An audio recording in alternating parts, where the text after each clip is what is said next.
Bonjour Arnaud. Bonjour. Bonjour Jamil. Hello. Arnaud, vous êtes président du directoire de BDO France et Jamil, vous êtes président et cofondateur de GoShaba, qui est une start-up spécialisée dans l'évaluation des soft skills.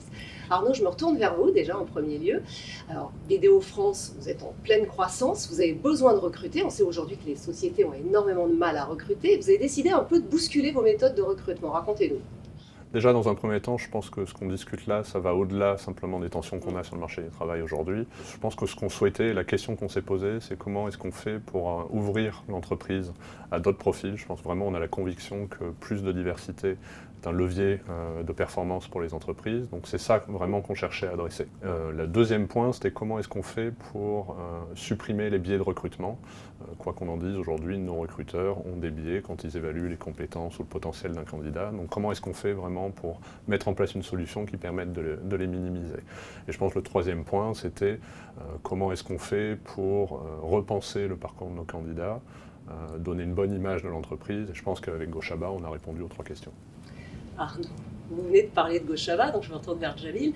Jamil, c'est quoi votre solution? On parle de GoShaba, donc j'ai dit c'est une start-up spécialisée dans l'évaluation des soft skills. Racontez-nous, vous révolutionnez le recrutement en quoi? Alors, GoShaba, c'est un outil en ligne qui permet justement d'évaluer ce qu'on appelle les soft skills. Donc, les soft skills, ce sont les savoir-être.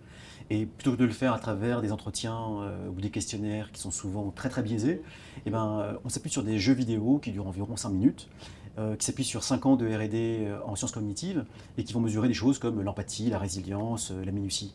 Et on se rend compte qu'en apportant de l'objectivité, en oubliant de s'appuyer sur le genre, l'âge, l'origine sociale, le diplôme, on apporte beaucoup plus de diversité parce qu'on révèle le vrai potentiel des candidats et des candidates à eux-mêmes et aux recruteurs. Et moi je pense que bien sûr il y a peut-être un problème de pénurie de candidats, il y a aussi beaucoup un problème de pénurie de clones. Arnaud, vous, de votre côté, il y a 750 créations de postes en 5 ans. C'est énorme.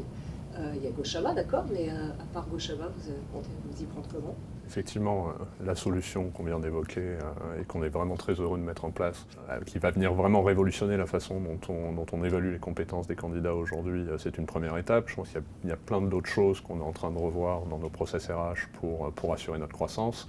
Je pense que le premier sujet, c'est renforcer l'attrait de nos métiers. Il y a un sujet d'attractivité de nos métiers aujourd'hui. Je pense qu'on a un peu perdu le sens de nos missions, ou tout du moins on n'a pas suffisamment communiqué sur l'utilité de nos métiers. Donc on est en train de refondre complètement notre stratégie de communication avec des messages assez audacieux, assez humoristiques pour donner envie aux candidats de venir chez nous. Et puis ensuite, il y a toute une réflexion sur l'organisation du travail, le flex office, le temps de travail, sur lesquels on est en train de travailler pour avoir une promesse pour nos collaborateurs qui soit différenciante et qui nous permette effectivement d'atteindre ces objectifs de recrutement. Merci Jamil, merci Arnaud. Merci.